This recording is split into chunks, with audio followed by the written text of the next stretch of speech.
మీ దాన్ని బట్టి ఈ రాత్రి మాట్లాడుతున్న మీ పిల్లలను, మీ ప్రజలను జ్ఞాపకం చేసుకుని కొన్ని మాటలు సంపూర్ణముగా వినలాగన మీరు కృప చూపించి వాక్యము చక్కగా అర్థం చేసుకునే కృప అందరికీ దయచేయమని.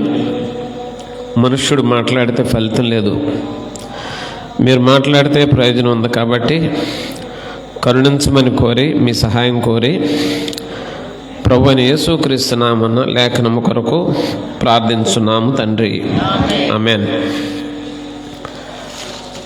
మరొకసారి దేవునికి మహిమను ఘనతను చెల్లిస్తున్నాను, ప్రభుకి ఘనతను ఆరోపిస్తున్నాను. దేవుని వాక్యము, మూల వాక్యము లేవియా కాండము, లూకాసు వార్తను కూడా లూకాసు వార్త చూద్దాం. లూకాసు వార్త 10వ అధ్యాయము 27వ లేఖనంలో ఉన్నటువంటి మాటను మూలవాక్యంగా తీసుకుని మనము ఈ పూట దేవుని వాక్యాన్ని చూడటానికి ప్రయత్నించేద్దాం. నీ దేవుడైన ప్రభువును నీ పూర్ణ హృదయముతో, పూర్ణ మనసుతో, పూర్ణ శక్తితో, పూర్ణ వివేకముతో ప్రేమించవలెననియు రాయబడి ఉన్నదని చెప్పాను. దీంట్లో ఒక్క మాటనే మనం తీసుకుందాం. అదేంటంటే, నీ దేవుడైన యెహోవాను ప్రభువును పూర్ణ మనస్సుతో ప్రేమించట. ఒక మనిషి జీవితంలో మరి ప్రేమించటం అనేది పరిపూర్ణంగా ఉండాలి. ప్రేమ చాలా రకాలు ఉన్నాయి కదా. వంకర ప్రేమలు ఉన్నాయి, పనికిరాని ప్రేమలు ఉన్నాయి, పనికొచ్చే ప్రేమలు కూడా ఉన్నాయి. దేవుడు బైబిల్ గ్రంథంలో తన గురించి ఏమని పరిచయం చేసుకున్నాడంటే, నేనే ప్రేమ అయి ఉన్నాను అన్నాడు. గాడ్ ఈజ్ లవ్ అన్నాడు. గాడ్ ఈజ్ లవ్ అని, ప్రేమ లేనివాడు దేవుణ్ణి ఎరగడు అన్నాడు.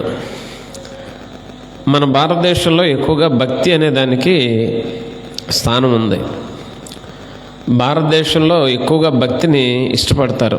అనేక మతాలు, అనేక మంది దేవుళ్ళు, అనేక మంది ఇలవేల్పులు, కులదైవాలు, దేవుళ్ళు అనేక మంది మన భారతదేశంలో.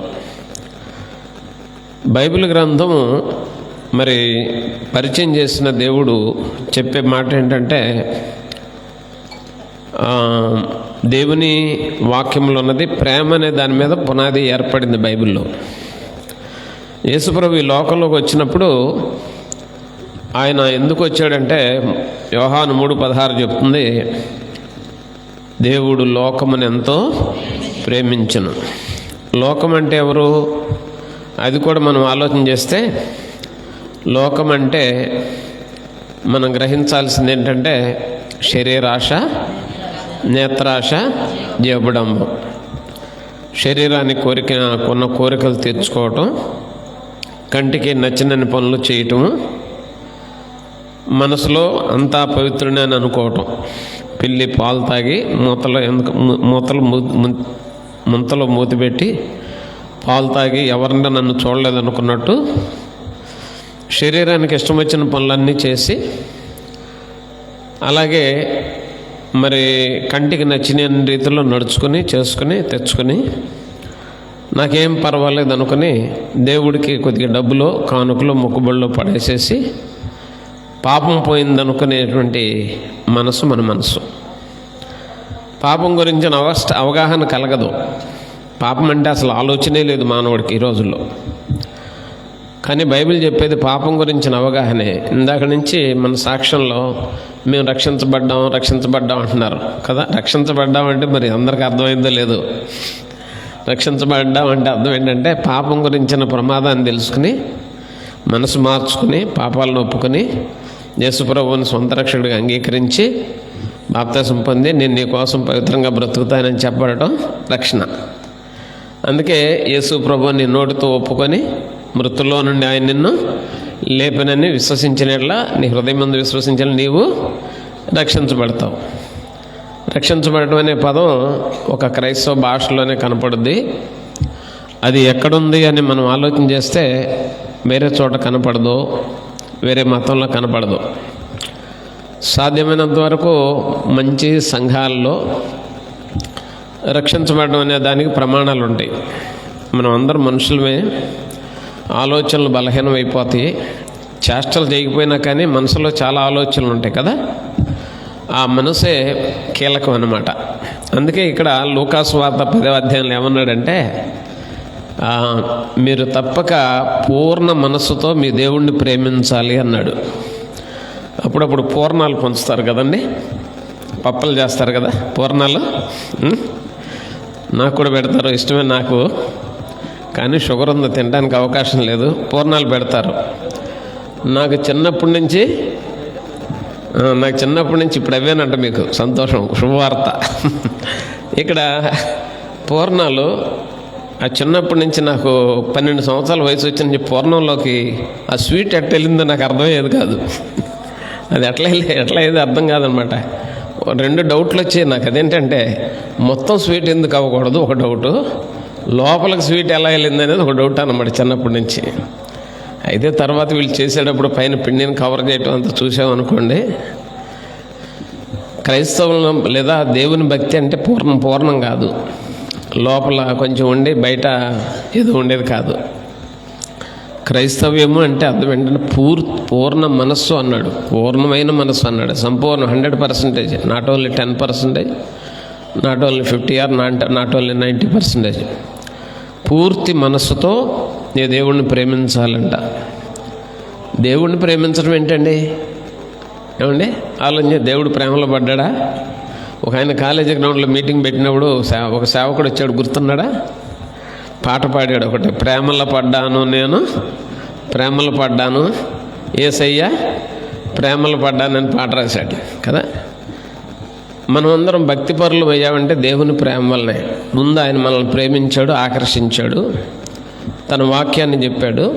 వాక్యం చెప్పినాక పాపం అంటే ఏంటో తెలిసింది. క్రైస్తవులను బేసికల్ ప్రమాణం ఏంటంటే 100కి 90 సంఘాల్లో చేయరు, కానీ మనం చేసేది ఏంటంటే ఆ పాపంలో ఒప్పుకోవటం. ఎవరైనా సరే ఒప్పుకోవటం, ఆ ఒప్పుకున్న తర్వాతనే వాళ్ళకి ప్రభు బల్లోకి ఛాయిస్ ఇవ్వటం. పాపలను ఒప్పుకోవటం అనేటువంటి క్రమాన్ని ఇచ్చి మన మనసు పూర్ణముగా ఆయన మీద ఆధారపడేటట్టుగా చేయబడటమే భక్తికి పరిపూర్ణత. కానీ మన మనసు చాలా డేంజర్ కదా.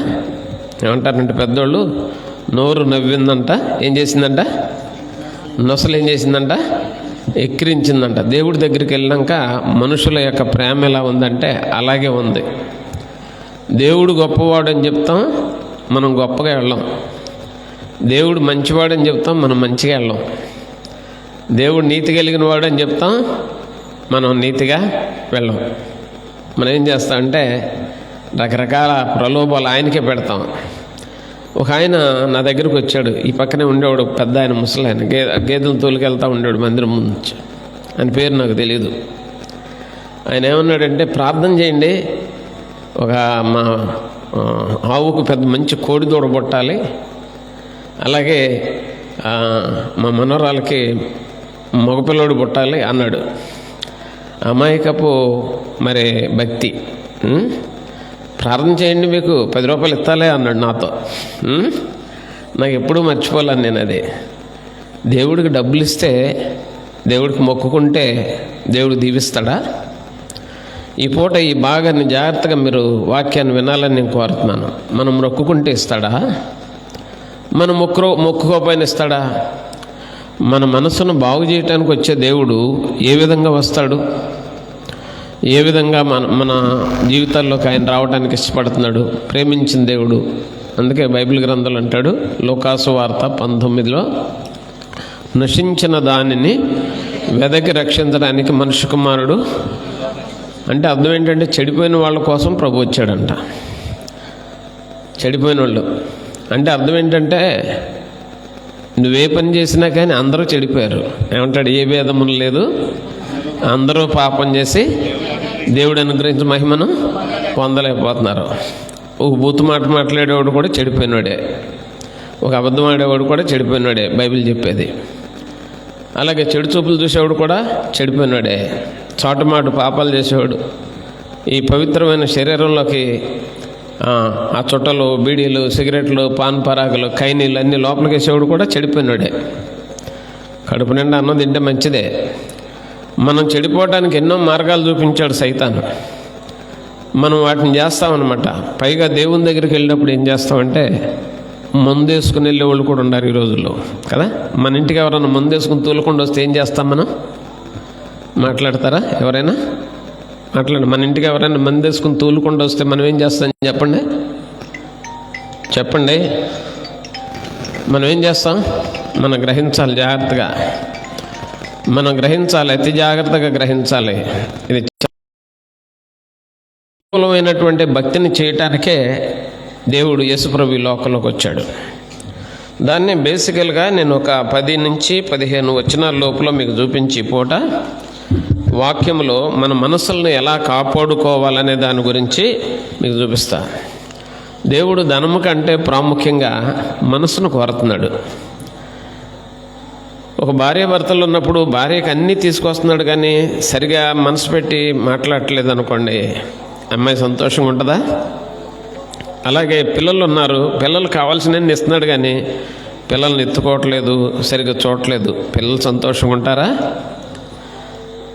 అలాగే దేవుడు కూడా మనం ఇచ్చినవంటి కానుకలు, మృకబళ్ళుతో మాత్రమే దేవుడు సంతోషపడిపోతాడా, లేకపోతే మన మనసును కోరతాడా? రోమాపత్రిక మొదటి అధ్యాయము చూద్దాం. మొదటి అధ్యాయములో మనం చూసినప్పుడు దానికంటే ముందు 7వ అధ్యాయం చూద్దాం. రోమాపత్రిక 7వ అధ్యాయంలో ఏం మాట్లాడాడు మనం వాక్యం చూద్దాం. 7వ అధ్యాయము రోమాపత్రిక. వీరు ఎలా ఉంచుకున్నారో తమ మనసుల్ని అని అంటే మనం ఆలోచన చేస్తే చాలా గంభీరమైన విషయాల్ని మాట్లాడతాడు అక్కడ. 7వ అధ్యాయము 25వ వచనం అనుకుంటున్నాను, చూడండి. యేసుక్రీస్తు ద్వారా చెల్లించున్నాను, మనస్సు విషయములో దైవిక నియమమునకు, శరీర విషయములో పాపమునకు నియమబడ్డాను. అంటే మనలో 2 ఉన్నాయని మాట్లాడుతూ పౌలు గారు ఏమన్నాడంటే, శరీరం ఉంది, తిను, త్రాగు, తిరుగు అని చెప్తుంది. మనసు అంటుంది లోపల అన్నది వద్దులే, తప్పది అని చెప్తుంది. అంటే దేవుడు మనలో మనసు అనేటువంటి ఒక చిన్న కంప్యూటర్ని పెట్టాడు దేవుడు. జాగ్రత్తగా అర్థం చేసుకోండి. రక్షించబడటం అంటే అర్థం ఏంటంటే, మనసుది తప్పు అంటే దాన్ని చేయకపోవటమే రక్షణ. ఆ మనసు ఎలా బాగుపడుద్దో దాన్ని కూడా చివరి లోపల మీకు చెప్తాను. అందుకే మనం ఏం చేయాలంటే, ఈ భాగంలో మనం కొంచెం ఆలోచన చేస్తూ రోమాపత్రికలోకి మనం వెళ్ళాలి. తప్పకుండా వెళ్ళి ఏం చేద్దామంటే, ఈ 2వ అధ్యాయంలో మనం కొన్ని విషయాలు మనం చూడటం మనకు చాలా మంచిదన్నమాట. వాళ్ళు ఏం చేశారు అని అంటే, 2వ పత్రికలో ఈ భక్తులు లేదా ఈ మనుషులు ఎలా ఉన్నారు అని అంటే, వాళ్ళు అర్చనలు ఆచరిస్తూ, బలులు అర్పిస్తూ, అనేక కార్యక్రమాలు చేస్తూ, చాలా పనులు వాళ్ళు చేస్తూ, మరి దేవుని యొక్క కనికరాన్ని అర్థం చేసుకోక ఉన్నారని 1వ అధ్యాయం నుంచి 4వ అధ్యాయం దాకా చాలా విషయాల్ని మాట్లాడుతూ ఉంటాడు. వాళ్ళు అవాచ్యమైన కార్యములన్నీ చేసి తమ మనసులో దేవునికి చోటు ఇవ్వకపోయిరి అని ఉంది. దేవునికి చోటు ఇవ్వకపోయిరి అని ఉంది. 1వ అధ్యాయం 28వ వచనంలో చూసుకోండి. ఇది ఉందన్నమాట. వారు తమ మనసులో దేవునికి చోటు ఇవ్వకపోయిరి గనుక చేయరాని కార్యములు చేయుటకు దేవుడు వారిని వదిలివేశాననుంది. మనసులో దేవునికి చోటు ఇచ్చినప్పుడు ఈ మనిషి ఏ పాపము, ఏ తప్పు చేయడు. మనసులో దేవునికి చోటు ఇవ్వలేనప్పుడు వాళ్ళు ఏం చేస్తారంటే శరీరానికి లోబడిపోతారు. శరీరం తిను, త్రాగు, సుఖించు అని అంటది, పడిపోతారన్నమాట. అందుకే దేవుడు ఎలాంటి వాడు అనేది కూడా 8వ అధ్యాయంలో మనం చూద్దాం. 8వ అధ్యాయము మనం చూద్దాం. 27వ వచనం మనం చూద్దాం. మరియు హృదయమును పరిశోధించువాడు ఆత్మ యొక్క మనసు ఏదో ఎరుగును. అంటే నీ మనసులో ఏముందో నీ భార్యకు తెలియదు, కానీ నీకు తెలియదు కానీ, నీ ఇంటి వారికి, నీ సొంత వారికి తెలియదు కానీ, నీ మనసులో ఏముందో దేవుడికి తెలుసు. దేవుడు నీ హృదయంలోకి వెళ్ళి చూడగలడు. ఆయన మనసులో బాగా ఎరిగినవాడే. ఒక మనిషి దగ్గర దాక్కోవచ్చు కానీ మనసులో చెడు ఉంచుకొని దేవుని దగ్గర మనం దాగలేము. దేవుని దగ్గర దాగటానికి అవకాశం ఉండదు. ఫర్ ఎగ్జాంపుల్ చెప్తాను మీకు. నేను కొంచెం ఇటువైపు తలబెట్టి బాగా వినండి శ్రద్ధగా. ఒక ఆఫీసులో ఒక వ్యక్తి చాలా మంచి ఆఫీస్ పనులు చేస్తూ ఉండేవాడు. ఆఫీస్ ధనం కూడా ఏం చేసేవాడంటే ఖర్చు పెడతా ఉండేవాడు. అనుకోకుండా ఒకసారి ఆ డబ్బు మీద ఆయనకు మనసు పుట్టిందనమాట. మనసు పుట్టి కొద్ది పెద్ద మొత్తంలోనే కొట్టేశాడు, డబ్బు కొట్టేశాడు. ఏమైనా బయటపడుద్దేమని ఆలోచించి అతడు ఏం చేశాడంటే అతడు సెలవు పెట్టేశాడు. 10 రోజులు సెలవు పెట్టేసి తన సొంత గ్రామానికి వెళ్ళిపోయాడు అనమాట. మీకు విషయం తెలుసా? ముందు వెళ్ళిపోయేటప్పుడే స్పీడ్కి వెళ్ళిపోయాడు. 2వ రోజునేమో అనుమానం వస్తుంది, బయటపడిపోయిందేమో, తెలిసిపోయిందేమో అనే డౌట్ వస్తుంది. 2వ రోజు ఇంకేమైంది చెప్పండి? 2వ రోజు ఇంకా పెరిగిపోయింది మనసులో, ఎట్లుందో అక్కడ పరిస్థితి అని. 3వ రోజు ఇంకా మనసులో లాగులాట ఎక్కువైపోయిందనమాట. ఎందుకంటే అతడు చేసిన పాపం అదేం చేస్తుంది? తొందర పెడుతుంది అనమాట, భయపెడుతుంది. దేవుని బిడ్డలారా, ఎవరైనా ఏదైనా చేసినప్పుడు అయ్యో అని మనసుకు అనిపించేటువంటిది ఎవరంటే మనలో ఉన్న మనసే. నేను తప్పు చేశానే అనిపించేది ఎవరంటే మనలో ఉన్న మనసే. దేవుడు మనసును పెట్టాడు మనిషికి. ఇప్పుడు కుక్క దగ్గరికి వెళ్ళావనుకో, కోడి దగ్గరికి వెళ్ళావనుకో, తన సొంత కోడి పిల్లతో కోడి ఏం చేస్తుంది? పెద్ద అయితే ఆ పెద్ద పిల్ల అయిపోయినాక ఏం చేస్తుంది? దాన్ని పొడిచేస్తుంది కదా. అదే మరి ఇతర జంతువులు అయితే, పాము అయితే ఏం చేస్తుంది? దానికన్నా పుట్టిన పిల్లల్ని చంపేస్తుంది, తినేస్తుంది కదా. మరి మొహమాటం లేకుండా తన ఆహారానికి అడ్డం వస్తే కుక్క అయినా సరే తన పిల్లలైనా సరే తినేదు కదా, మీద కరిచేస్తుంది. వాటికి మనసాక్షి లేదు, మనసు లేదు. వాటికి స్నానం చేయాలనే మనసు కూడా లేదు, శుభ్రత గురించి. బట్ట కట్టుకోవాలనేటువంటి నియమం కూడా వాటికి తెలియదు, ఎందుకంటే వాటికి మనసు లేదు. సిగ్గు కప్పుకోవడం వాటికి తెలియదు, మనసు లేదు వాటికి.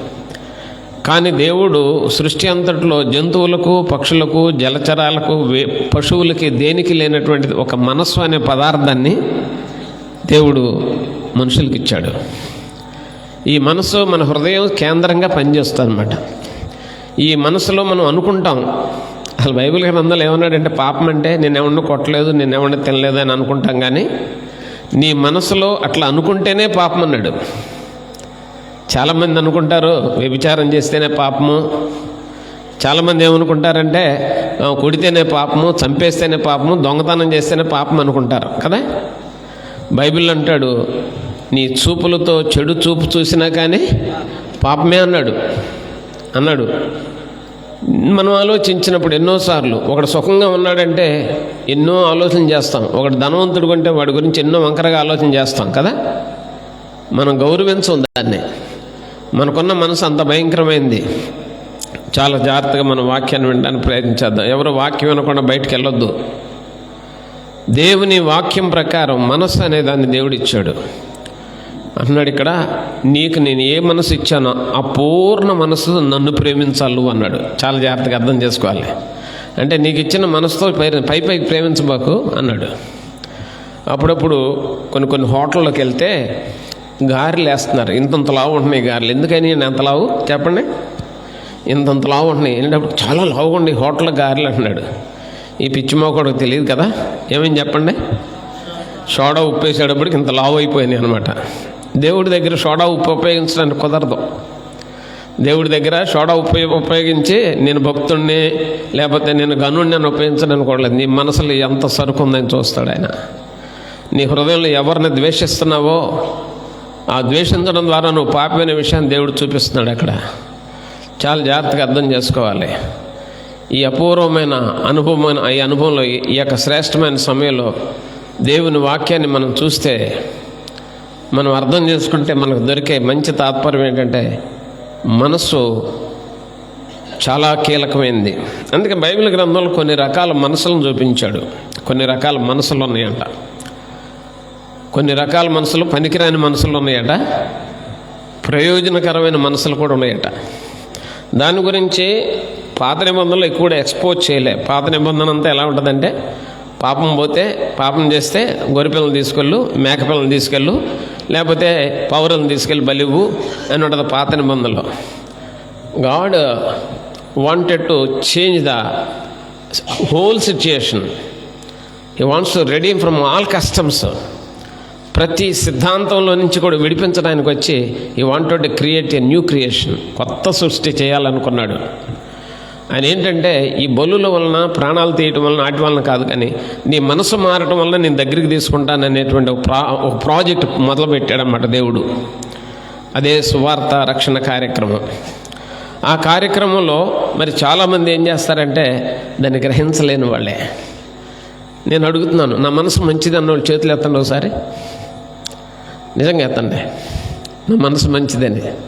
ఎవరన్నా ఏదన్నా బాధపడడం, ఎవరన్నా ఏదన్నా కొన్ని డబ్బులు కనపడితే ఆశ పుట్టదు మాకు, ఏదన్నా తిండి కనపడి తినేయాలని అనిపించదు, ఉన్నంతవరకు సంతోషంగా ఉండాలని మనసు. ఇవాళ ఛాలెంజింగ్గా చెప్పగలను, నేను సాధ్యమైనంత వరకు ఒకనాడు నేను కూడా అందరిలాగానే కడంవారి వల్ల చెడిపోయిన మనసు కలిగినటువంటి వాడిని.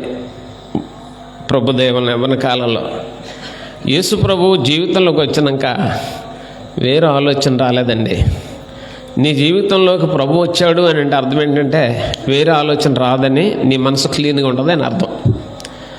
ఒకవేళ సపోజ్ ఇప్పుడు మనం ఒక అద్దెంట్లోకి వెళ్ళాలి కదా, అద్దెంట్లోకి వెళ్ళాలంటే ఆ ఇల్లు శుభ్రంగా ఉంటే ఆ ఇంట్లోకి వెళ్తావు కదా.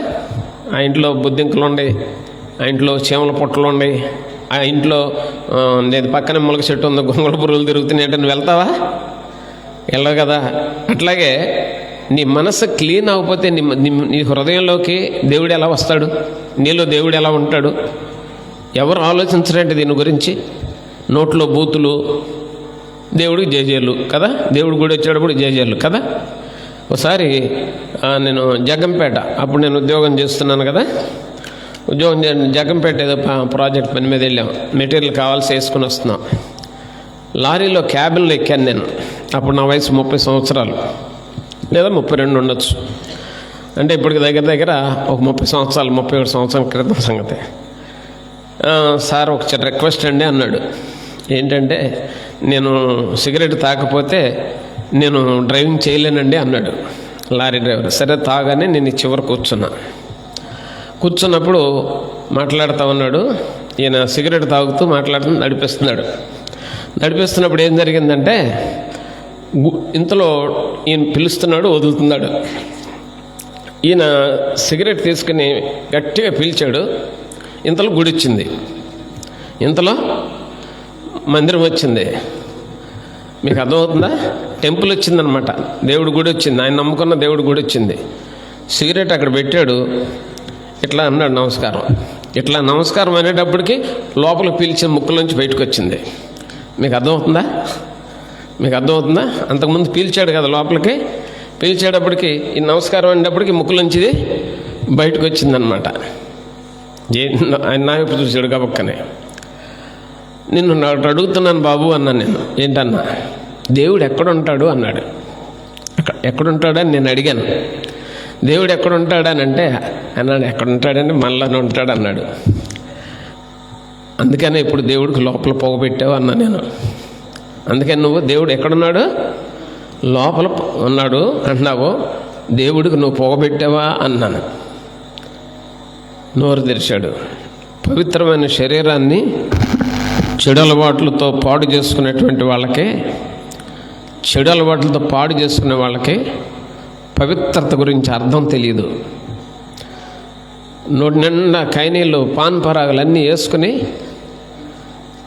తాగుడు మందు తాగి, చుట్టా బీడి సిగరెట్ తాగి శరీరం అంతా కంపు కొట్టించుకుని లోపలికి దాన్ని పంపించి దేవుడి దగ్గర ఒక దండం పెడితే, నీ శరీరంలోనేమో చెడు అలవాట్లు ఉన్నాయి, నీ దేవుడు ఎక్కడుంటాడు కదా. ఒక్కోసారి అర్థం కాదు మానవుని యొక్క ప్రవర్తన, మానవుని యొక్క. అందుకే అంటాడు వాక్యం, వారు దేవునికి హృదయంలో చోటు ఇవ్వలేదంట. మనసులో దేవునికి చోటు ఇవ్వలేదంట. దేనికి ఇచ్చారండి? దేనికి ఇచ్చారు? ఆ బీడికి ఇచ్చారు, ఆ సిగరెట్కి ఇచ్చారు. ఈ రోజుల్లో చాలామంది టీ నీళ్ళు ఇస్తున్నారు. దీనికి ఒక పేరు పెట్టారు ఈ మధ్యన, సిగ్గుమాలిందంట. అది లేకపోతే బతకలేరంట, తలనొప్పి వచ్చేద్దంట వీళ్ళకి కదా. సిగరెట్కి ఇచ్చారు, చుట్టకి ఇచ్చారు, దానికి స్థానం ఇచ్చారు. ఆశ్చర్యం. మనసులో దేవుడు ఉంటే ఇంకేం కావాలి మనకి? ఈ ఆలోచన ఎప్పుడైనా చేశారు ఎవరన్నా? అందుకే ఈ బైబిల్ గ్రంథంలో కొన్ని విశేషమైన విషయాలు ఉన్నాయి మనకి. మనం చాలా జాగ్రత్తగా చూడాలన్నమాట. మనం ఆలోచన చేయాలి. అందుకే మన మనస్సు ఎలాంటిదో దేవుడు చూస్తున్నాడని చెప్పాను కదా. ఎక్కడ చెప్పాను మీకు నేను? 8వ అధ్యాయం 27వ వచనంలో చదివాం కదా. ఏం చదివా? హృదయములను పరిశోధించు దేవుడు ఆత్మ యొక్క మనసు ఏదో ఎరుగును. నీ మనసులో ఎంత కుళ్ళుందో ఆయనకు ఎరుగును. పైకి నువ్వు దొంగతనం చేయకపోవచ్చు, వ్యభిచారం చేయకపోవచ్చు, నువ్వు మనిషిని చంపకపోవచ్చు, కానీ నీ హృదయంలో ఉన్నటువంటి ఆ పనికిరానటువంటి ఆ వ్యర్థమైన పదార్థం చూసావా, లోపలేదో ఉందో ఆయనకు బాగా తెలుసు.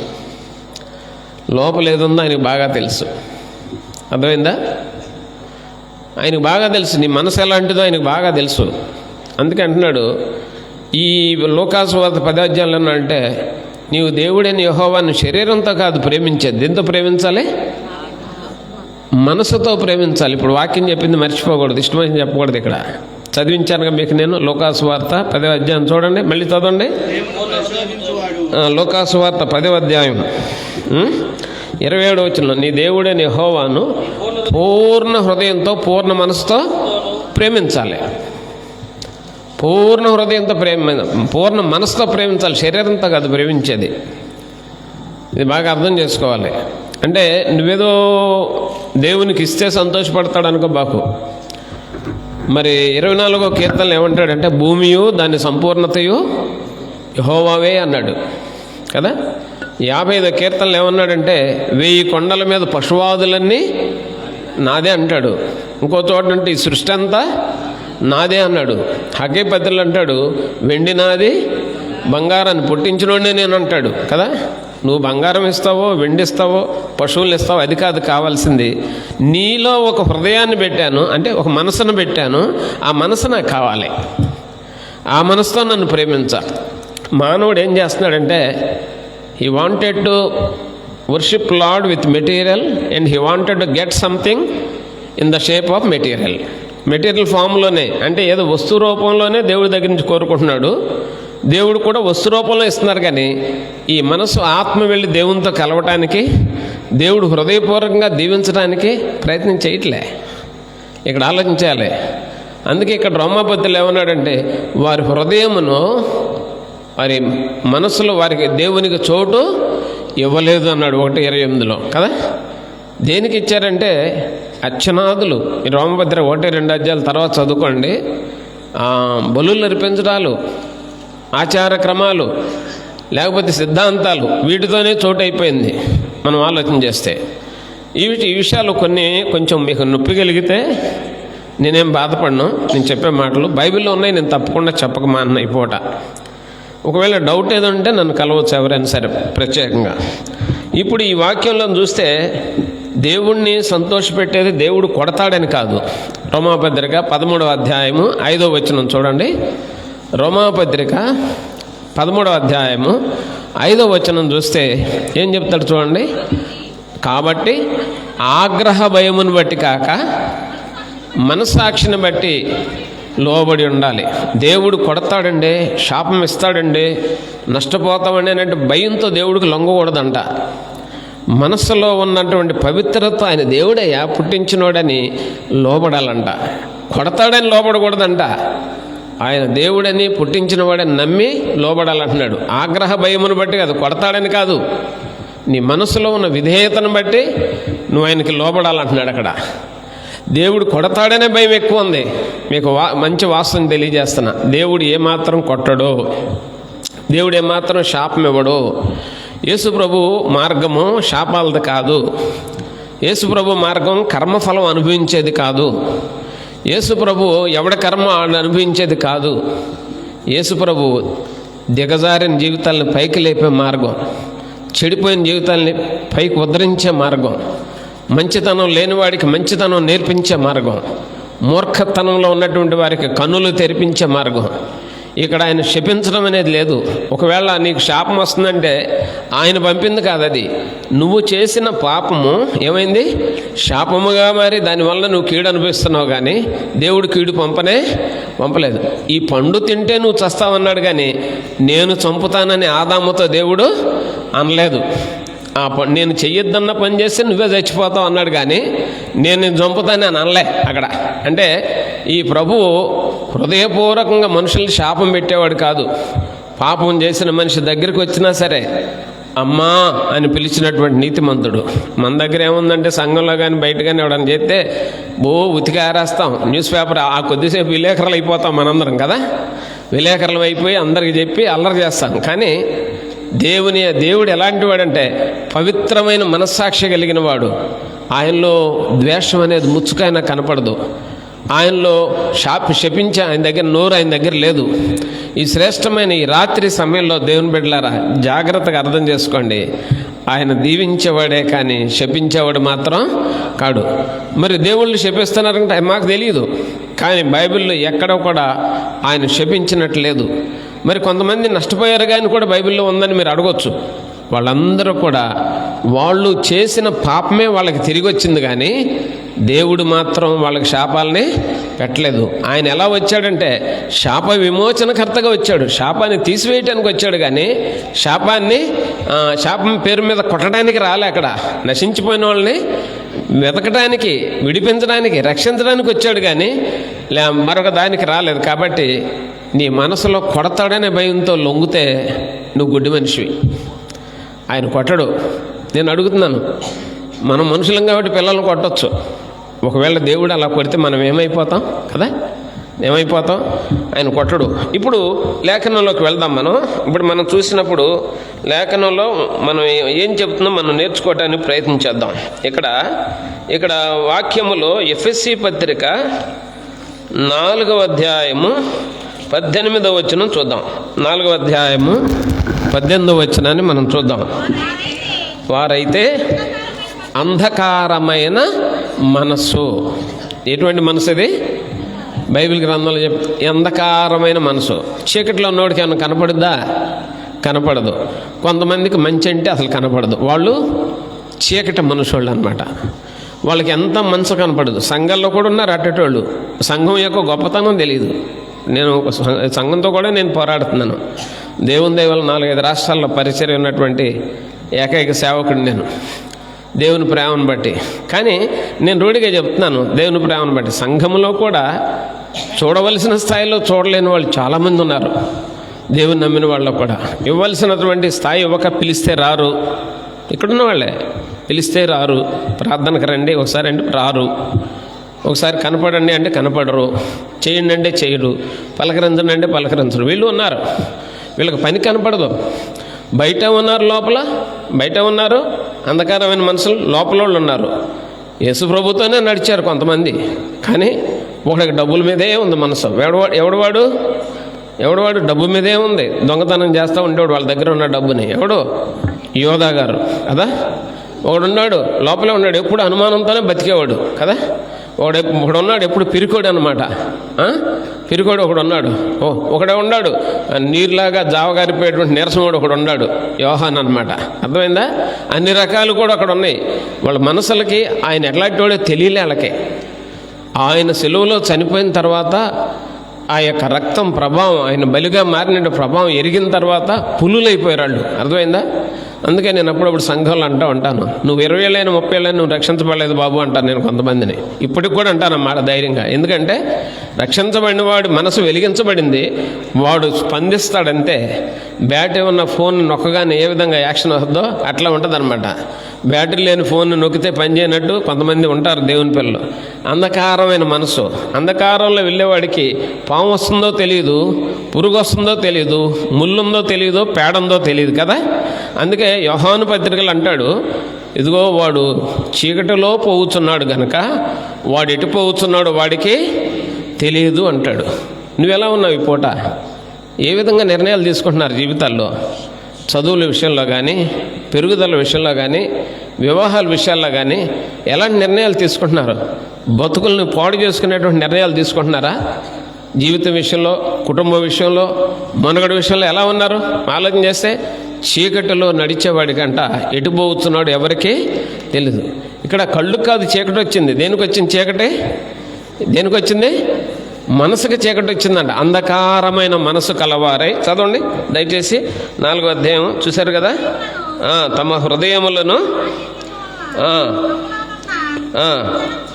అజ్ఞానము చేత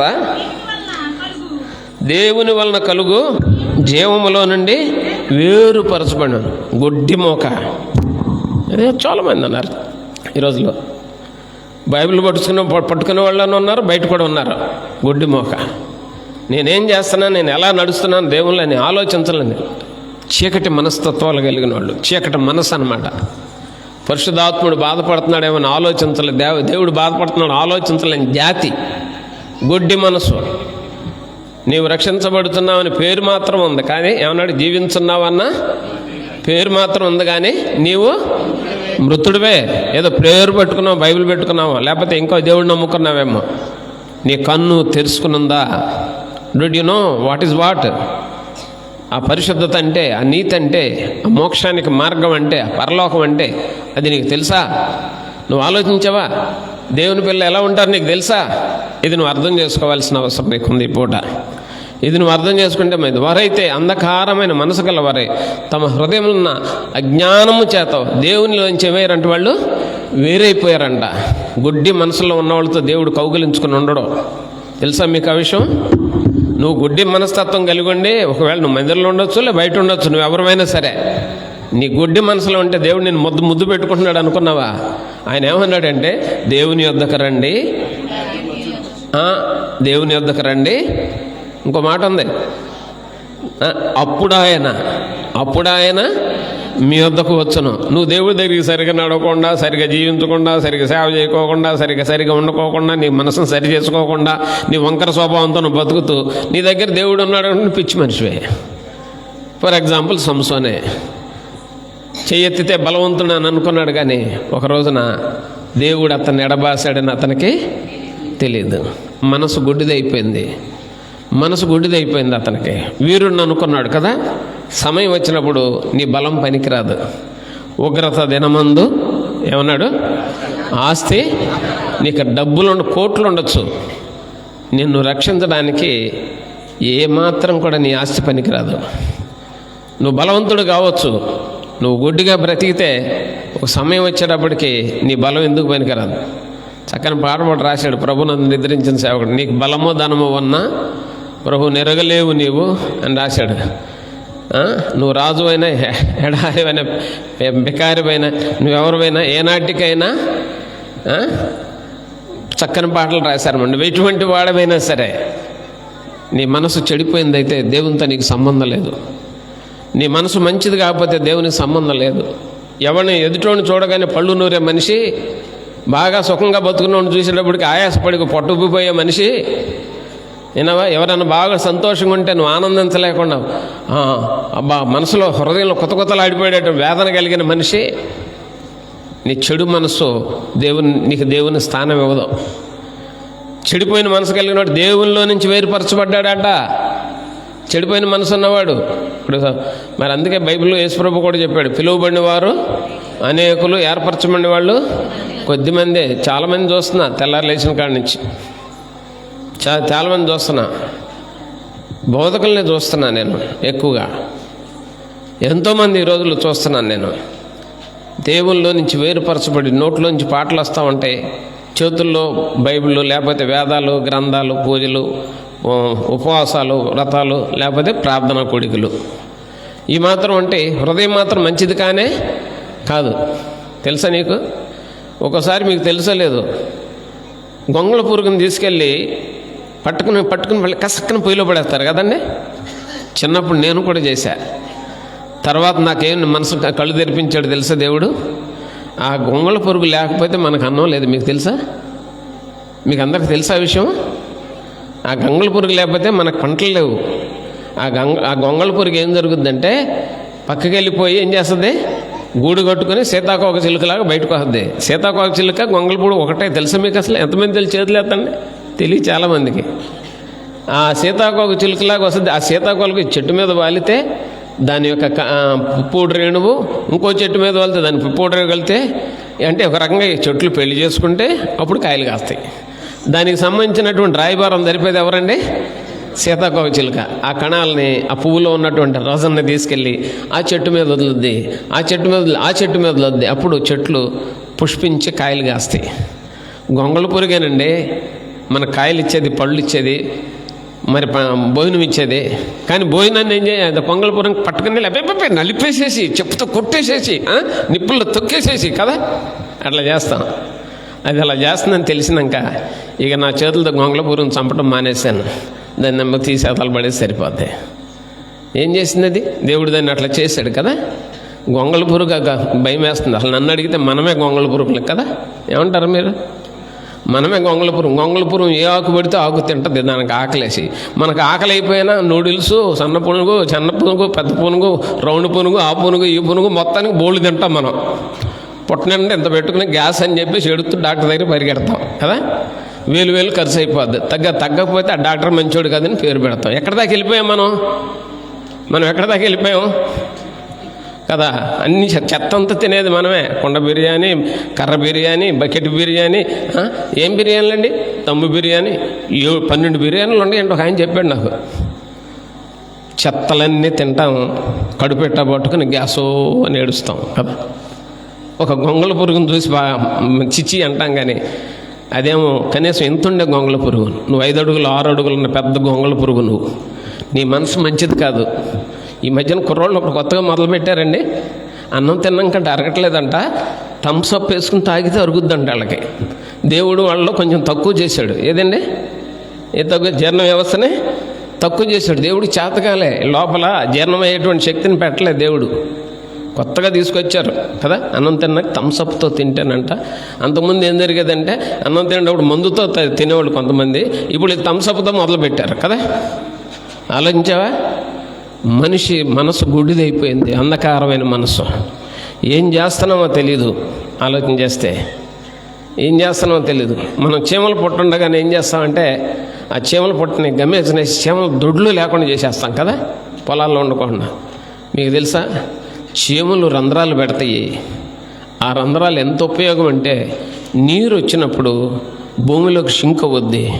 భూమిలో నీరు షింక్ అయితే ఎలుకలు కానీ చీమలు కానీ ఏం చేస్తాయండి, భూమి రంధ్రాలు పెట్టడం, నీరు లోపలికి వెళ్ళి భూమి నీరుని లాక్కుని భూమిలో నీటి మట్టం నిలబడుద్ది. దేవుడు సృష్టిని అలా చేశాడు. కానీ భయంకరంగా ముందు పెట్టి మరి అట్నేం చేస్తాం, మనం చంపేస్తాం. అంత ఇంట్లో లేకుండా చేసుకున్న పర్లేదు, బయట కూడా అదే పని చేస్తాం కదా. మన మనసులో మనకు తెలియకుండా ఎన్నో విషయాల్లో దేవుని సృష్టికి వ్యతిరేకంగా మనం చేస్తున్న మనుషులు. మనం ఆలోచన, మన స్వభావం భిన్నమైనదిగా ఉంది. ఈ రాత్రి మనం ఆలోచన చేస్తే చెడిపోయిన మనసుతో ఉండి మనం ఏం చేస్తున్నామంటే గుడ్డి మనసుతో మనం బ్రతుకుతున్నాం. ఇంకో వచనం చూడండి, చెడిపోయిన మనసు గురించి మీకు చూపిస్తాను. ఇప్పుడు అంధకారమైన మనసు అయిపోయింది. మనం చూద్దాం ఒకసారి. 1 తిమోతి పత్రిక 6వ అధ్యాయము 5వ వచనం మనం చూద్దాం. తిమోతి 1 పత్రిక.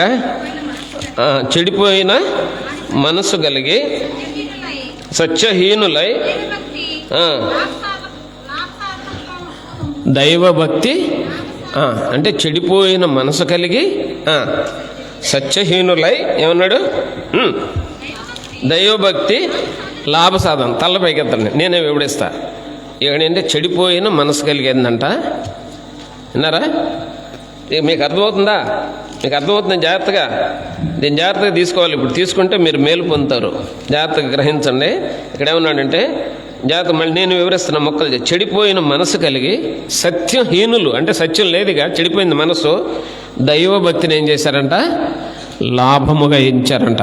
దైవభక్తిని లాభంగా ఎంచారంట. ఈ మనసు చెడిపోయింది, సత్యం లేదు వీళ్ళ దగ్గర. దేవుడి దగ్గర లాభకరమైన పనులు చేయాలనుకుని ఏం చేశాడు, ఒక ఆయన నాతో కలిశాడు అవనగడ్డలో. ఆయనకి చాలా ఉందట, 30 ఎకరాల దాకా ఉందట. 30 ఎకరాల దాకా ఉందట. ఆయన అన్నాడు, మరి ఆయన పంటకు ప్రార్థన చేయండి అన్నాడు. వెళ్ళిపోయాడు. ఇంకొక ఆయన వచ్చాడు. ప్రార్థన చేయండి, నాకు ఈసారి పంట ఒక 300 బస్తాలు వచ్చేటట్టుంది, ప్రార్థన చేయండి అన్నాడు. అని ఏమన్నాడంటే, దేవుడికి 3 బస్తాలు ఇస్తానని చెప్పండి అన్నాడు నాతో. ఎవరికి చెప్పాలంటే నేను దేవుడికి ఏంటంటే చెప్పండి, నాకు దేవుడికి 3 బస్తాలు ఇస్తానని నేను చెప్పాలంట దేవుడికి ప్రార్థనలో. ప్రభువా 3 బస్తాలు ఇస్తాడని చెప్పాలి. ఆయన 3 బస్తాలు ఇస్తాడంటయ్యా, నువ్వు ఆయనకి ఏం చేయాలి? 300 బస్తాలు ఇవ్వాలని చెప్పాలంట నేను. అర్థమైందా మీకు? సత్యహీనులై దేవుడి దగ్గరకు వచ్చి లాటరీలు వేస్తారన్నమాట. లాటరీలు వేసి దేవుడు దీవించాలి అనుకుంటారు. దేవుడు దీవించాలి, చాలా విచారకరమైన విషయం, చాలా విచారంగా. దేవుడికి మొక్కుబళ్ళు ఇచ్చి రూపాయలు ఇచ్చి ఆఫీసులో డబ్బులు ఇస్తేనేమో లంచం అంటారు, దేవుడి దగ్గర ఇస్తే ఏంటిది బాబు అది? నేను అడుగుతున్నాను, నీ హృదయంలో కృతజ్ఞత కలిగి నువ్వు దీవించబడిన కొద్దీ ఇవ్వమన్నాడు బైబిల్లో కొత్త నిబంధనలో. కానీ మొక్కుబళ్ళు ఇవ్వద్దన్నాడు. నువ్వు దేవుడికి లంచం పెట్టిన అవసరం లేదు. నువ్వు పాపి ఉండగా రోమపత్రిక 5వ అధ్యాయంలో అంటాడు, ఏలైనగా మనం ఇంకను పాపులమై ఉండగా ఆయన తన కుమారుని లోకంలో పంపించాడు బలిపశువుగా మారటానికి. నీలాంటి స్వార్థపరుడు కాదు దేవుడు. నువ్వు పాపి అయినా సరే నీ కొరకు దేవుడు తన కుమారుని లోకంలో పంపించాడు. ప్రభువు స్తోత్రం కలుగును గాక. నీవు అంధకారమైన మనసులో ఉన్నావా, లేకపోతే చెడిపోయిన మనసులో ఉన్నావా? ఈ విషయాన్ని రాత్రి నీకు నువ్వే ప్రశ్నించుకోవాలి. దేవుడి దగ్గర ఉంటే లాభం ఉంటుంది అనుకున్నావా? నీ మనసు మారకుండా లాభం కోసం వచ్చావా? దేవుడు దీవిస్తే ఐశ్వర్యాలు ఇస్తే దేవుడికి మొక్కుబళ్ళు ఇస్తాను అనుకుంటున్నావు. దేవుడు మొక్కుబళ్ళు అడగట్లే. నయమాన్ దగ్గరికి నయమాను దైవీనుడు ఎలీషా దగ్గరికి వెండి బంగారాలు తీసుకొచ్చాడు. పెడితే అన్నాడు, పోవ అవతలకి అన్నాడు. అర్థమైందా? పోవ అవతలకి అన్నాడు. ఒక వ్యక్తి ఇక్కడి నుంచే మనం అక్కడ మీటింగ్ దగ్గర జరిగేటప్పుడు వచ్చి మనీ తీసి ఇవ్వబోతుంటే నాకు సారా వాసన తగిలింది. ఇదేంటి అన్న, మాదేనంటే మీదే తీసుకోండి అన్నాడు. అవసరం లేదు వెళ్ళు అన్న. ముందు అది మానేసినాక తీసుకురా దేవుని దగ్గరికి. దేవుడు హృదయంలో ఉండేవాడు. ఆయన మన మనసులో మనస్ఫూర్తిగా నివసించాలనుకుంటున్నాడు. నువ్వు పాపేయండి, దేవుడికి ఏం పెడతావు నైవేద్యం? నువ్వు పాపేయండి, దేవుడికి ఏమిస్తావు కదా? నీ మనసు మారందే దేవుడు సంతోషపడతాడా? ఆలోచన చేసినప్పుడు ఇది ఒక మర్మం కదా. చెడిపోయినటువంటి వ్యక్తిత్వం గురించి మాట్లాడాడు ఇక్కడ మనం చూసినప్పుడు. ఇంకోటి మనం చూద్దాం, తీతుకు పత్రికలోకి వెళ్దాం. తీతుకు పత్రిక వెళ్తే అక్కడ అపవిత్రమైన మనస్సాక్షి అనే మాట ఉంది తీతు పత్రికలో మనం చూసినప్పుడు. తిమోతి పత్రికలో మొదటి పత్రికలో 1వ అధ్యాయం 19వ వచనంలో బద్దలైపోయిన మనస్సాక్షి అన్నాడు. మనసు అంట పగిలిపోయిందంట. మనసు అంట పగిలిపోయిందంట ఒక పెద్ద ఆయనకి. ఇక్కడ వారు బద్దలైపోయినాం. 1వ తిమోతి 1వ అధ్యాయం 19వ వచనంలో మనస్సాక్షిని ఎట్లా పోల్చాడంటే ఓడతో పోల్చాడండి. ఓడతో పోల్చాడు. ఆ ఓడలో ప్రయాణం చేసేవాడు సురక్షితంగా ఉంటాడు కదా.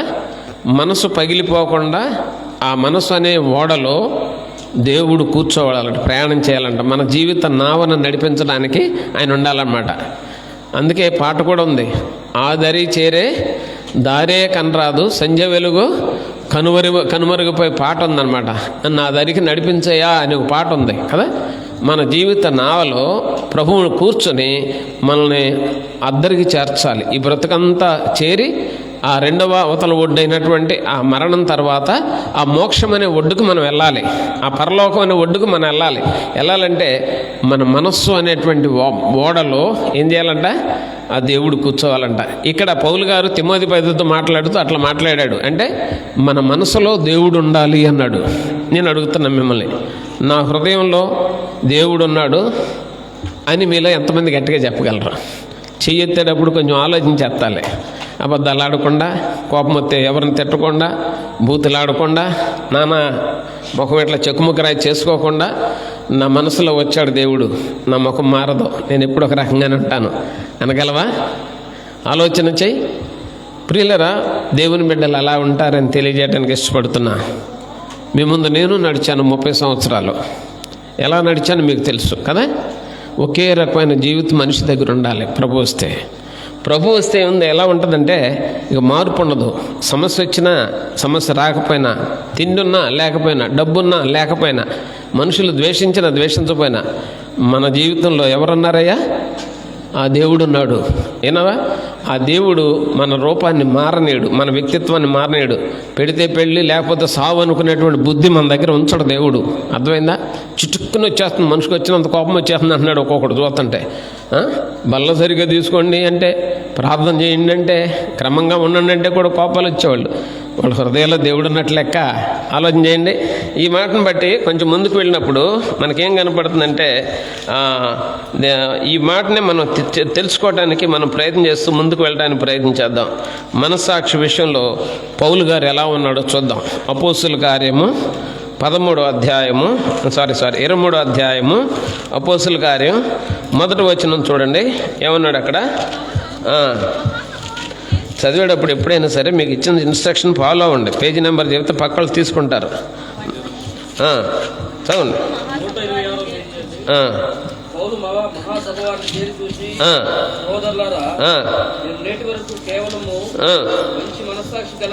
మంచి మనస్సాక్షి గలవాడినాయి దేవుని ఎదుట. దేవుడి దగ్గరికి వెళ్ళినప్పుడు చేతుల్లో బంగారం, డబ్బులు, బట్టలు, లేకపోతే వస్తువులు, పళ్ళు పట్టుకెళ్ళటం కాదు. దేవుని దగ్గరికి వెళ్ళినప్పుడు ఏం పట్టుకెళ్ళాలి? మంచి మనస్సాక్షిని, మనసును పెట్టుకెళ్ళాలి. అది దేవునికి ఇష్టం. ఓ పాట కూడా రాశాడు కదా స్టీవెన్సన్ గారు, మనసున్న మంచి దేవా నీ మనసును నాకు ఇచ్చావా, మనసు మలినమైన వేళ మనిషిగా దిగి వచ్చావా, మనసును నాకు ఇచ్చావు. అందుకే ఫిలిప్పీయులు అంటాడు, క్రీస్తు యేసుకు కలిగిన మనసు. ఒక వండర్ఫుల్ మనసు అనేది మానవుడి దగ్గర లేకపోయేటప్పటికీ మంచి మనసు కలిగిన యేసు ప్రభు భూమి మీదకి వచ్చాడు. ఈ రాత్రి ఆయన గురించి నీకు చెప్తున్నాను, జ్ఞాపకం చేసుకో. కొట్టిన వాళ్ళ మీద పళ్ళు ఎకరేయలే, తిట్టిన వాళ్ళ మీద నోరు జారలే, విన్నావా? వెంటాడిన వాళ్ళ మీద ఆయన తిరిగి సమానం చెప్పలే, రాళ్ళు వేయటానికి పూనుకున్న వాళ్ళ మీద ఆయన తిరిగి అరవలే, విన్నావా? నానా ప్రశ్నలతో ఇసుకిస్తామంటే గొణుక్కోలే, సణుక్కోలే. ఆయన పట్టుకుని బంధిస్తే లోబడ్డాడు, దెబ్బలు కొడితే నోరు తెరవలే, బాధింపబడిన నోరు తెరవలే. ఆయన సర్వమానవాళి కోసం ఆయన మనసు కట్టుకున్నవాడే ఆయన ఈ లోకంలోకి దిగొచ్చాడు.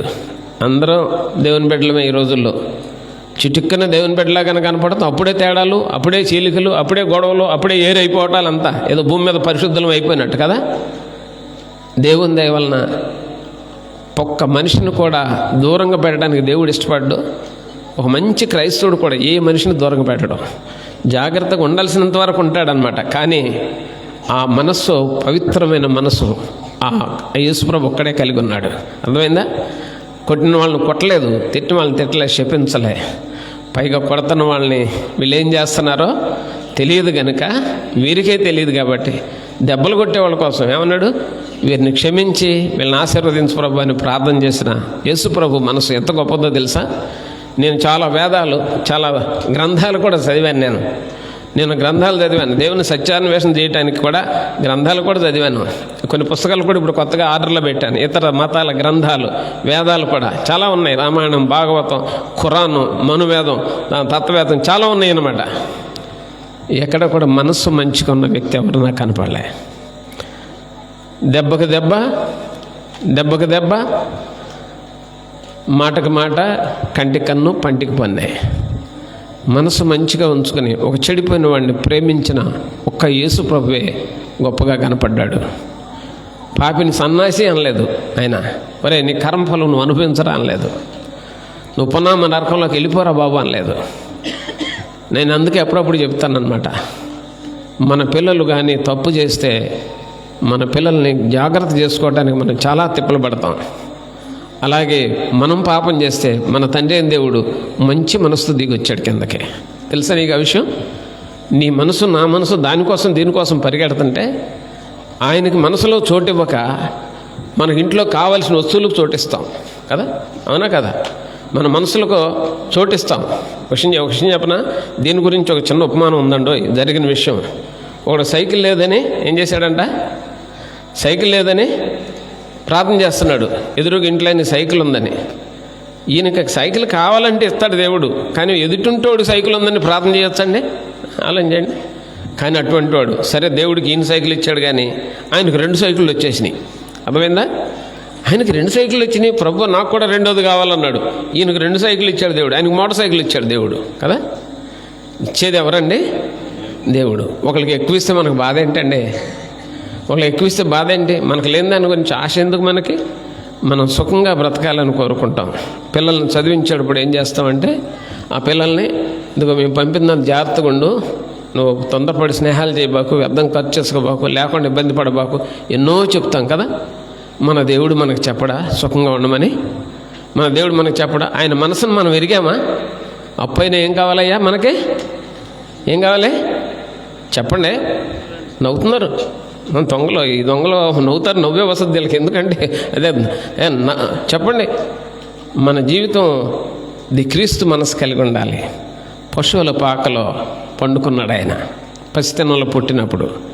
ఆయన పెద్ద అయినాక అన్నాడు, మనుష్య కుమారునికి ఏంటంట, తలదాచుకోవడానికి స్థలం దొరక. ఆయనకి ఇల్లు లేదని బైబిల్లో చెప్పాడనమాట. ఇల్లు లేనివాడిగా ఉన్నాడు, ఆయన జీవించాడనమాట.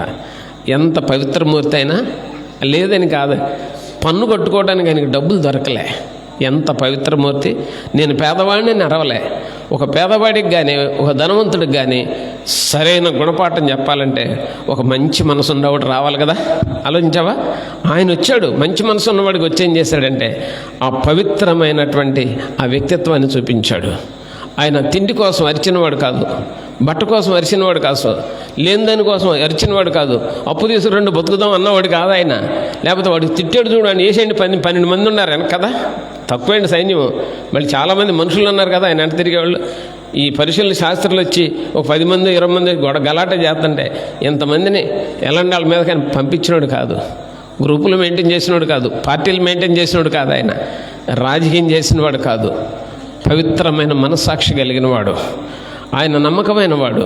అందుకే మరి హెబ్రీ పత్రికలు అంటాడు, పవిత్రుడును ఆయన నిర్దోషి పాపులలో చేరక ప్రత్యేకమైన వాడిగా ఉన్నటువంటి వాడు అనేటువంటి మాట ఉంది. ఆయన మనసు ఎంత మంచి తెలుసా, మనలాంటిది కాదు. అందుకే ఎందుకు యేసుప్రభు మన జీవితంలోకి వచ్చాడు అని అంటే ఆయన మనసును మనకి ఇవ్వడానికి వచ్చాడు. అర్థమైందా?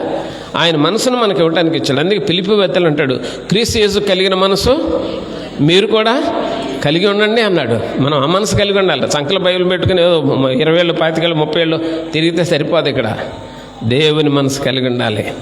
ఎవరికో నాయనని విధవరాలకి ఇంట్లో ఏదో జరిగితే అక్కడికి వెళ్ళి ఏడ్చాడు. లాజరు ఇంట్లో ఏదో జరిగితే అక్కడికి వెళ్ళి ఏడ్చాడు. యెరూషలేమును చూసేటప్పటికి వాళ్ళందరూ రేపొద్దున శిక్ష పొందబోతున్నారని తెలిసి ఊహించి తెలుసుకుని ఏడ్చాడు. ఆయన ప్రేమమూర్తి, ఆయన మనసు నిండా ప్రేమే. మన గురించి కన్నీళ్లు గార్చింది దేవు ప్రభు. ఆయన వినవా? మన గురించి బాధపడిన ప్రభు. అది మన సర్వపాప పరిహారార్థం ఆయన గొర్రెపిల్లగా మారినటువంటి వాడు అనమాట. ఆయన మారి నువ్వు గొర్రెపిల్లని వద్దు, మేకపిల్లని వద్దు, నేనే బలిగా మారతాను నీకోసం మనసు మార్చుకొని చెప్పిన దేవుడు ఆయన. ఈ పవిత్రుడు, ఈ యొక్క శ్రేష్టమైనటువంటి పవిత్రుడు ఈ రాత్రి మంచి మనసును మనకి ఇవ్వాలని ఆశపడుతున్నాడు. అందుకే పౌలు గారు ఏమన్నాడంటే ఇక్కడ మంచి మనస్సాక్షి కలిగి ఏం చేస్తున్నాను, నేను దేవుని ఎదుట నడుచుకుంటున్నాను. 24వ అధ్యాయము అపోస్తుల కార్యము 16వ వచనం మనం చూస్తే ఇక్కడ 24వ అధ్యాయం 16వ వచనం, ఈ విధముగా నేను దేవుని ఎడలను మనుషుల ఎడలను ఎల్లప్పుడూ నా మనస్సాక్షిని నిర్దోషముగా ఉండనట్లు అభ్యాసము చేసుకుంటున్నాను. మనుషుల ముందు దేవుని ముందు కూడా నా మనసు బాగుంచుకోవడానికి అభ్యాసం చేస్తున్నాను.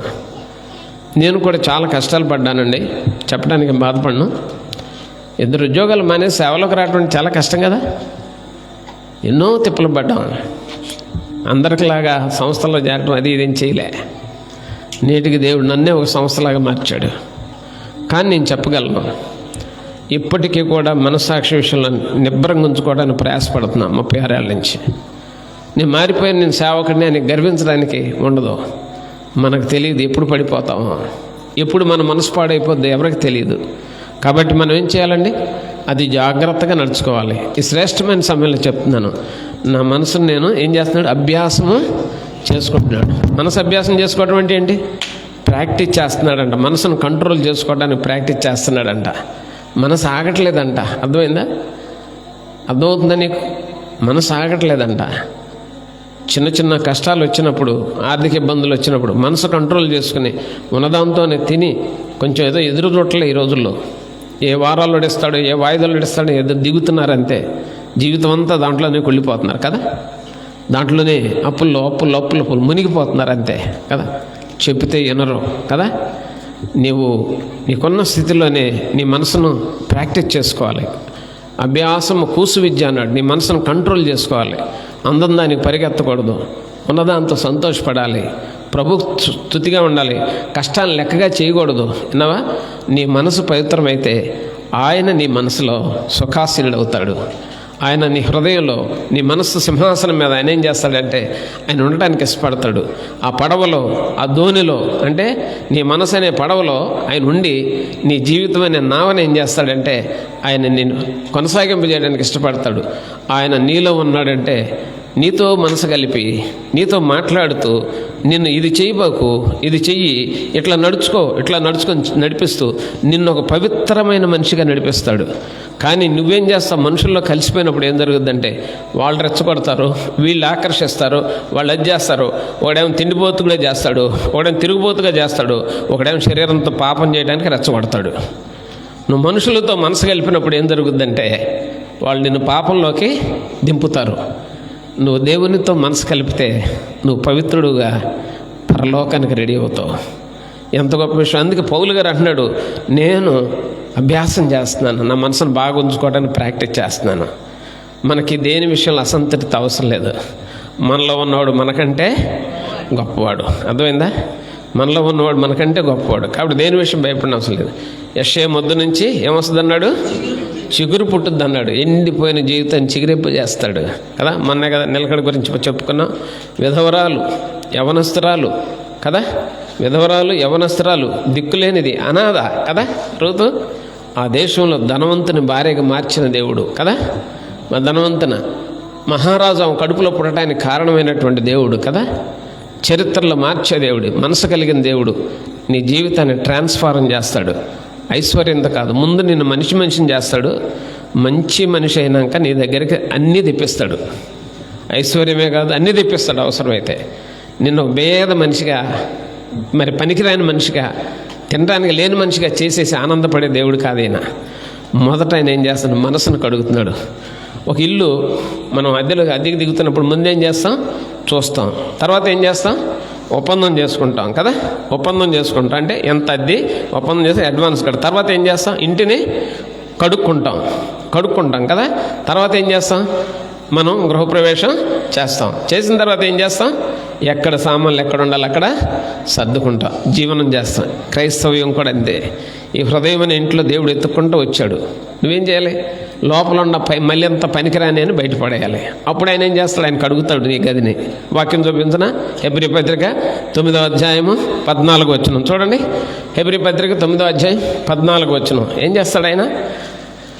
నిత్యుడగు ఆత్మ ద్వారా తన్ను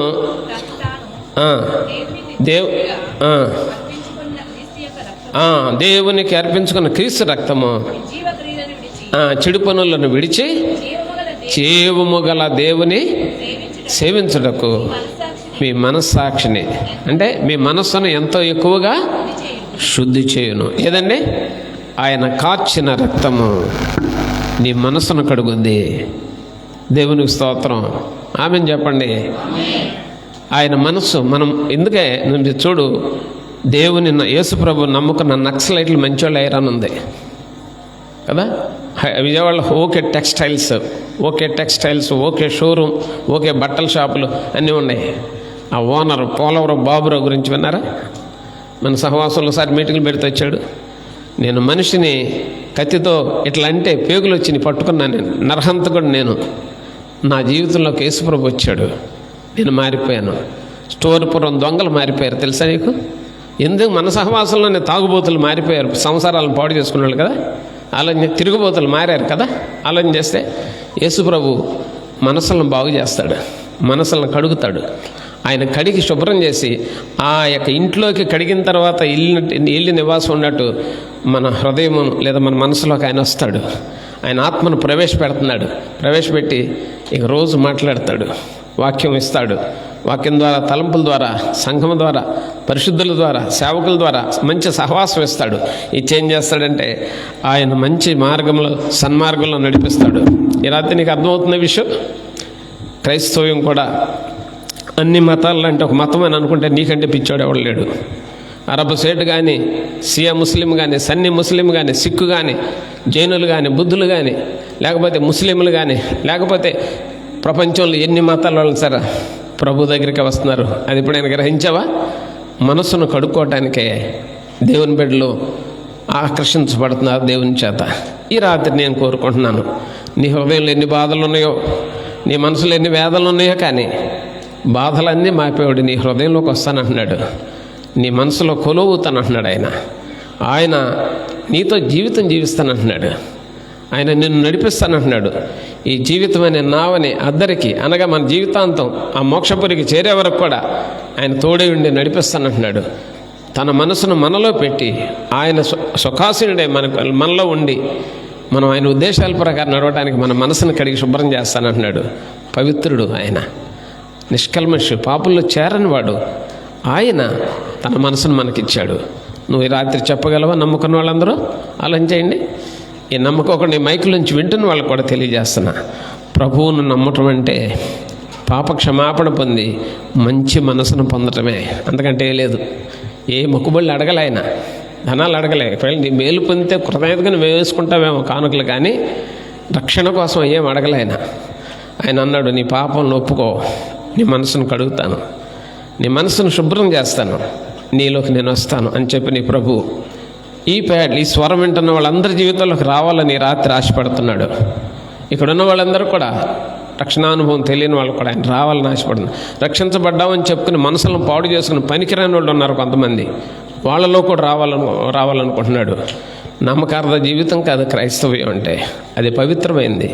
మంచి మనసుతో నడిచి ముందుకు వెళ్ళటమే, అర్థమైందా? ఈ మంచి మనస్సాక్షిని కాపాడుకోవటానికి యేసు ప్రభు మన కోసం ఇష్టపడుతున్నాడు అన్నమాట. చివరిగా చూద్దాం, 2వ తిమోతి పత్రిక 1వ అధ్యాయం, 2వ పత్రిక తిమోతి 1వ అధ్యాయము మనం చూద్దాం. చూసుకుని ముగించుకోవటానికి ప్రయత్నించేద్దాం. ఏం చేద్దాం ఇక్కడ మనం చూద్దాం.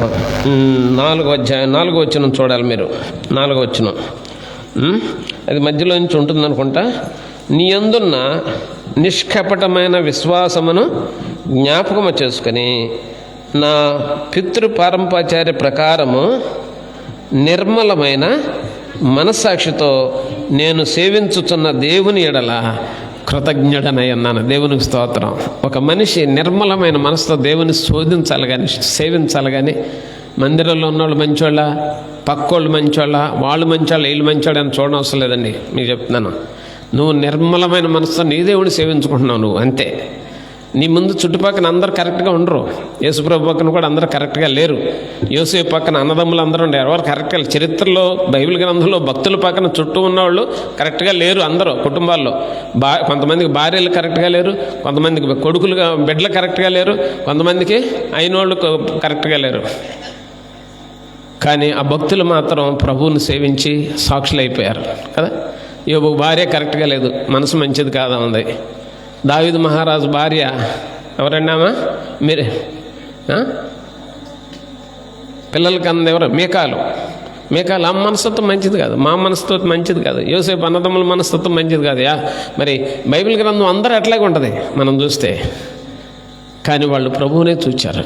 అందుకే అంటాడు హెబ్రీ పత్రికలో, విశ్వాసమున కర్తయు దాన్ని కొనసాగించేవాడైనా ఆ ప్రభువుతో చూసి నీ మనసును చూసుకుని కాపాడుకుని నీ నావను ముందుకు నడిపించుకోవటమే క్రైస్తవం. పక్కన చూస్తే అలలు ఉంటాయి, అలలను చూసిన పేతురు ఏమైపోయాడు? మునిగిపోయాడు. మనం అలలను చూడాల్సిన అవసరం లేదు కదా.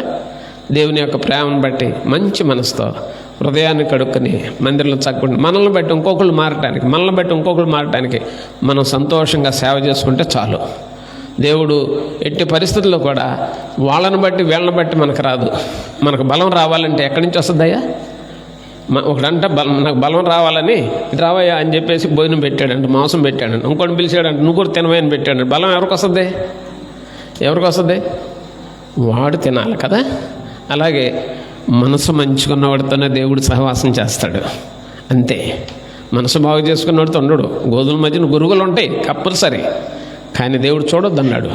ప్రభు యొక్క ప్రేమను బట్టి తెలియజేస్తూ ఈ రాత్రి ఈ మంచి మనసుతో నీ జీవితాన్ని కొనసాగించడానికి యేసు ప్రభు నిన్ను ఆహ్వానిస్తున్నాడు. నీ ఇంట్లోకి రావాలనుకుంటున్నాడు, నీ జీవితంలోకి రావాలనుకుంటున్నాడు. ప్రభు వైపు చూడు, ప్రభువులో నడువు. ఆయన నీతో ఉంటే నీకు అంత పండగే, ఇంకా మరొకటి ఏమీ లేదు. ఆయన నీతో లేకపోతే నీ ప్రయాసం అంతా వక్రంగానే ఉంటుంది. కాబట్టి ప్రభు వైపు చూడు, ప్రభులో ఉండు, ప్రభులో ఆనందించు, ప్రభు కొరకు జీవించు. అంతే. నీ మనసును ప్రశస్తంగా ఉంచుకోవడానికి ప్రయత్నించే. మనస్ఫూర్తిగా దీని విషయమై తృప్తిపడితే మంచిది. శుద్ధి చేసే దేవుడు మన మనసును కడిగాడంట. చాలామంది ఎల్కేజీ పాటల్లాగా ఆ సేవకుల సెమినార్లో నేను యేసుప్రభు రక్తం ఏం చేసిందంటే, ఈ 5 ఏళ్లలో 7,000 మంది సేవకులకి నేను సెమినార్లు చేశాను. 7,000 మంది పాస్టర్లకు, పెద్దలకి. యేసుప్రభు రక్తం ఏం చేసిందని కర్నూలు అడిగిన, హైదరాబాద్లో, శ్రీకాకుళం పాపాలను కడిగిందని చెప్పారు. ఈ మాట చెప్పలేకపోయారు. మనస్సును కడుగుతుంది అది. ఆ రక్తము మనస్సును కడిగే రక్తం.